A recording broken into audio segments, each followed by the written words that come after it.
Mais et que représente l'Odenkamba dans la foi kimbanguiste? Dans la foi kimbanguiste, l'Odenkamba est à la fois une protection, un médicament et une présence divine. Donc je pense que c'est ça pour la foi d'un kimbanguiste. Si vous avez l'Odenkamba là, vous êtes totalement en sécurité. Et d'ailleurs, les magiciens répugnent ça, ils craignent l'Odenkamba. Ils craignent même la présence de kimbanguistes, surtout s'ils se comportent de manière orthodoxe et qu'ils utilisaient encore l'Odenkamba. Mais il constitue un élément que les hommes du diable, les hommes de Lucifer répugnent, parce qu'avec l'Odenkamba, on détruit toute la force magique. Bon, pour l'angaï, Maya Sima est allé à l'hôpital Yamolimo. À mon avis, l'eau de la source d'Odenkamba est un hôpital spirituel, parce qu'en cette 4e génération, nous avons le privilège.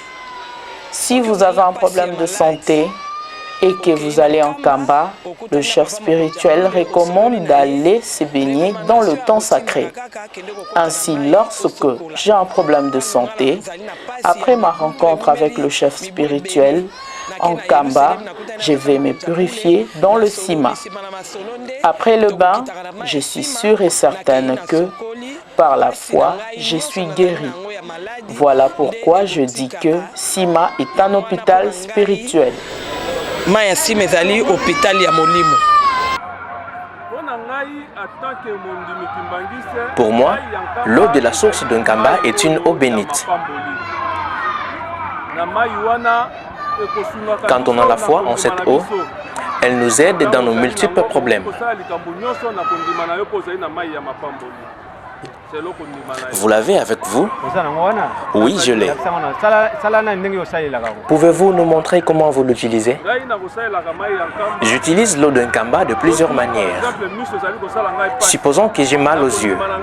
Après la prière, je verse quelques gouttes d'eau d'Odenkamba dans mes yeux.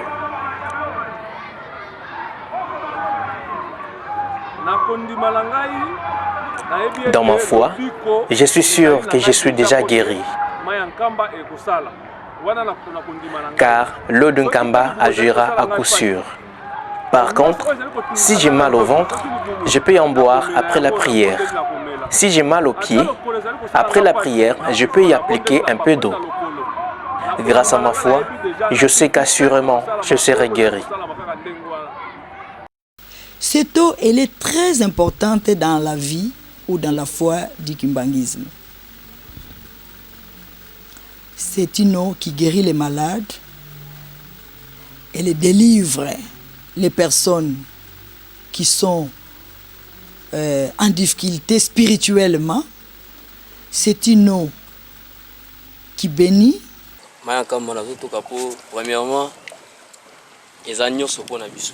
Premièrement, l'eau d'Odenkamba représente tout pour nous. En bénissant cette eau, Dieu a visé toutes sortes de maladies. J'ai eu un problème d'appendicite aiguë. En utilisant cette eau, j'ai été guéri sans cicatrice. C'est une eau qui apporte, qui offre des opportunités spirituelles, matérielles à beaucoup de personnes. Une personne qui va se baigner dans l'eau bénie, kimbanguiste ou non kimbanguiste, a de la foi qu'en sortant de cette eau, elle va retrouver beaucoup de bonnes choses.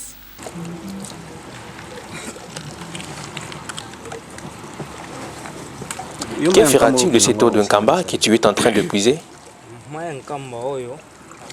C'est notre salut. Comment cela? En ce qui me concerne, En cas de maladie, il suffit pour moi d'appliquer un peu d'eau de Nkamba. Je suis soulagé.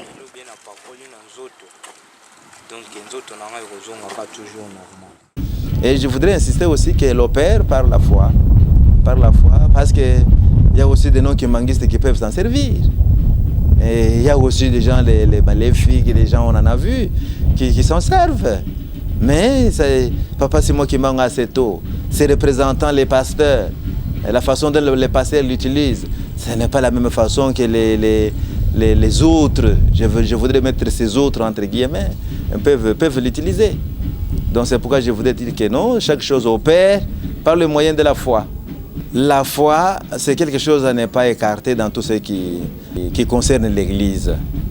Donc la foi d'abord. Quand vous avez la foi, vous avez la certitude que cette eau peut apporter guérison. Parce que vous avez l'assurance. Vous avez l'assurance. Et quand vous avez cette assurance, automatiquement l'eau agit. Donc on peut distinguer, mais on ne peut pas séparer. En dehors de toutes les activités qu'on peut réaliser en Kamba, il faut aussi compter les bains dans la piscine sacrée.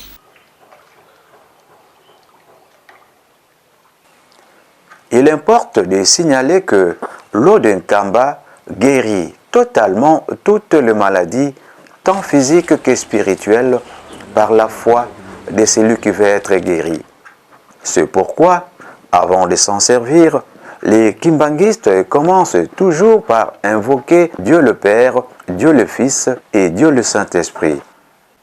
Ce geste de prière montre que le nécessiteux n'a pas une croyance en l'eau seule, mais en Dieu qui vient manifester sa puissance dans cette matière purement naturelle. Pour la guérison, il faut d'abord la foi. Après la foi, il faut d'abord se débarrasser du péché. Parce que même du temps de Jésus, avant de guérir quelqu'un, il prononçait cette phrase que je vais reproduire en grec. Afientai suhai amarsiai, qui veut dire que tes péchés te soient pardonnés et enfin le miracle pourra être possible. L'Église ne demande pas qu'il faut avaler tout un litre d'eau. Non. Une seule goutte suffit pour être guéri. C'est la foi d'abord. Le grand soubassement, c'est ça.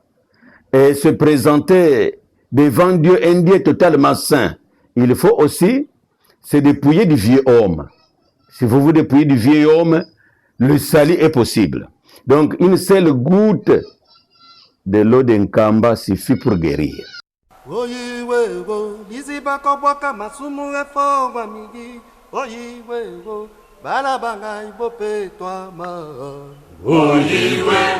Ainsi, contrairement à ce que peuvent penser certaines personnes, les kimbanguistes n'attribuent pas de vertu magique à l'eau de Nkamba, de sorte qu'elle exerce ex opere operato, c'est-à-dire automatiquement son effet guérissant et bénissant. Sans foi et sans prière, elle ne sert à rien. Elle n'est pas non plus indispensable, car il s'est produit aussi des guérisons et des bénédictions sans eau en réponse à la foi et à la prière. L'eau d'Nkamba est pour les kimbanguistes un symbole visible et tangible d'une bénédiction inépuisable, invisible et de la purification. Ainsi, pour les kimbanguistes, l'eau de Nkamba leur fait parcourir dans un périple symbolique. Elle lave, purifie, guérit, sanctifie et étanche la soif.